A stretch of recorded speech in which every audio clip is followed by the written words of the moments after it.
Hi. Some parents were asking how to see the grade without going into each individual assignment. So I real quick just wanted to show you.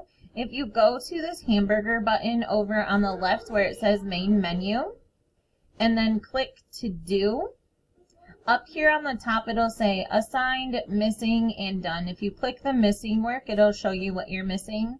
And then if you click done, it will show you, and I'm not going to drop it down just because this is a student's work, but no due date was the things in the very beginning of the year that I didn't put a to do date on.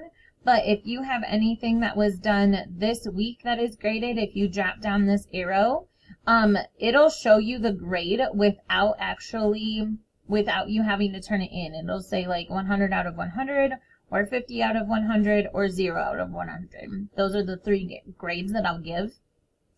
If I haven't got to grade it yet, it'll just say turned in. So if it still says turned in, you don't have to open it.